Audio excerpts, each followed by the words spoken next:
বাঁধাকপি তো কত রকমভাবে আমরা বানাই, তবে আজকে যে রেসিপিটা আমি আপনাদের সাথে শেয়ার করতে চলেছি সেটা আমার মার কাছ থেকে শেখা। এখনকার মতো সারা বছর ধরে সব রকম সবজি আমাদের ছোটবেলায় পাওয়া যেত না, আর তাই মা এটা মেনলি শীতকালেই বানাতেন। Hello viewers, welcome back to our channel cooking by Abul Tabul. আমি সুদেশনা। আমাদের আজকের রেসিপি বাঁধাকপির ঘন্ট, গাজর ও বিট দিয়ে।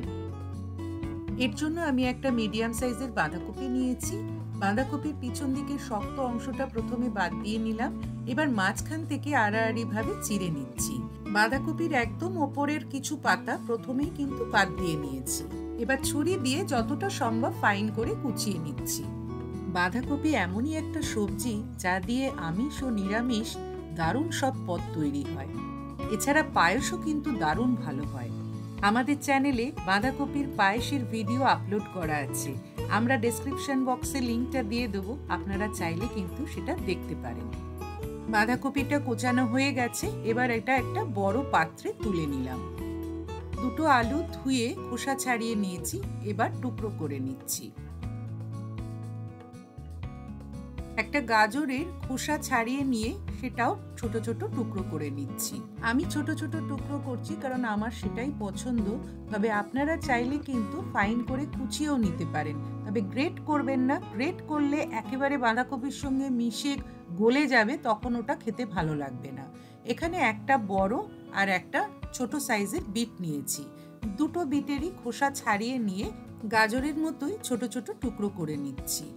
আমার মা শুধু বিট দিয়ে করতেন বাঁধাকপিটা, তবে আমি কিন্তু গাজর আর বিট দুটোই দিই। একটা টমেটো কুচিয়ে নিচ্ছি। সবজি সব কাটা কমপ্লিট। এখানে 1/4 কাপ কড়াইশুঁটি নিয়েছি। একটা কড়াইতে বেশ কিছুটা জল নিয়েছি। জলটা গরম হলেই কোচানো বাঁধাকপিটা দিয়ে দিচ্ছি। এভাবে বাঁধাকপি ভাপিয়ে জলটা ফেলে দিয়ে রান্না করলে কি হবে, বাঁধাকপিটা সফট হবে, রান্নাটাও তাড়াতাড়ি হবে, এবং যাদের বাঁধাকপি খেলে গ্যাস অম্বলের প্রবলেম হয় তাদেরও আর কোনো প্রবলেম থাকবে না। বাঁধাকপি থেকে জলটা ছেঁকে ফেলে দিচ্ছি। আর আরেকটা কথা বলা হয়নি, এভাবে ভাপিয়ে নিলে কপিটা রান্না করার সময় তেলটাও কিন্তু কম্পারেটিভলি কম লাগে। রান্নাঘরে যারা নতুন তাদের আশা করি এগুলো কাজে লাগবে। এবার কড়াইতে কিছুটা সর্ষের তেল গরম করে নিচ্ছি। এই রান্নাটা রিফাইন্ড অয়েলেও করা যায়, তবে সর্ষের তেলে করলে বেশি ভালো খেতে লাগে। তেল গরম হয়ে গেছে। দুটো চেরা শুকনো লঙ্কা আর 1 টিস্পুন পাঁচফোড়ন দিয়ে নাড়াচাড়া করে কেটে রাখা আলুর টুকরোগুলো দিয়ে দিলাম।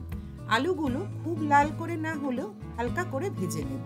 1/4 টিস্পুন হলুদ গুঁড়ো দিলাম। হলুদ গুঁড়োটা খুবই কম দেবেন। এবার কেটে রাখা বিট ও গাজরের টুকরোগুলো দিয়ে দিচ্ছি। অনেক সময় তাড়া থাকলে বিট আর গাজরটা আমি হালকা করে একটু ভাপিয়ে নিই। এবার কড়াইশুঁটিটা দিয়ে দিলাম।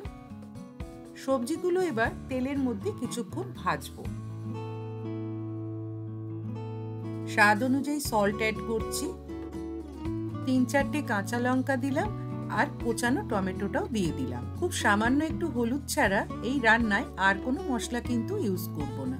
সবজিগুলো কিছুক্ষণ নাড়াচাড়া করার পর অল্প একটু জল দিলাম। এবার ঢাকা দিয়ে 6 থেকে 8 মিনিট লো ফ্লেমে রান্নাটা করব। ঢাকা খুলে দেখছি এগুলো একটু কিন্তু নরম হয়েছে। এই অবস্থায় 1 টিস্পুন চিনি দিয়ে দিলাম। চিনিটা আপনারা আপনাদের স্বাদ অনুযায়ী দেবেন। তারপর ভাপিয়ে রাখা বাঁধাকপিটা এর মধ্যে দিয়ে দিলাম। বাঁধাকপি ভাপানোর সময় আমি সল্ট অ্যাড করিনি, এখন একটু সল্ট অ্যাড করে দিলাম। বাঁধাকপিটা এবার বাকি সবজির সাথে ভালো করে মিশিয়ে নিচ্ছি। এই মুহূর্তে যারা আমাদের এই ভিডিওটা দেখছেন তারা কিন্তু কমেন্ট সেকশনে আমাদের কমেন্ট করে জানাতে পারেন যে আপনারাও কি এইভাবে বাঁধাকপি রান্না কখনো করেছেন, কারণ প্রত্যেকটা বাড়িতেই রান্নার একটা নিজস্ব স্টাইল আছে। বাঁধাকপি বাকি সবজির সাথে কিছুক্ষণ নাড়াচাড়া করার পর ঢাকা দিয়ে কিছুক্ষণ লো ফ্লেমে রান্নাটা করব। এই রান্নায় আর তো জল পড়বে না, তাই সবজিগুলো যতক্ষণ পর্যন্ত না একদম ভালোভাবে নরম হয়ে একে অপরের সাথে মিশে যাচ্ছে ততক্ষণ পর্যন্ত এইভাবে ঢাকা দিয়ে দিয়েই রান্নাটা করতে হবে। দেখুন কপিটা কিন্তু বাকি সবজির সাথে খুব সুন্দর মিশে গেছে। এবার 1 টিস্পুন কসুরি মেথি হাতের তালুতে নিয়ে ক্রাশ করে ওপর থেকে ছড়িয়ে দিচ্ছি। রান্নাটা আমার প্রায় শেষ হয়ে এসছে। কাসুরি মেথিটা ওপর থেকে ক্রাশ করে তারপর ভালো করে মিশিয়ে নেব। ছোট বা বড় অনেকেরই দেখি সবজি খাওয়ায় খুব অনীহা, তবে একদিন এইভাবে বানিয়ে খাওয়াবেন, এটা খেতে কিন্তু সত্যিই খুব ভালো লাগে। কাসুরি মেথিটা দেওয়ার ফলে টেস্টটা তো দারুণ হয় বটেই, এছাড়া আমি মাঝে মধ্যে কি করি জানেন, এই যে মিক্সড পিকল আছে, মোটামুটিভাবে আমাদের সকলেরই বাড়িতে থাকে, তার সামান্য একটু তেল বা তার থেকে সামান্য একটু অংশ নিয়ে এর মধ্যে অ্যাড করে দিই। একদিন করে দেখবেন, দারুণ লাগবে খেতে।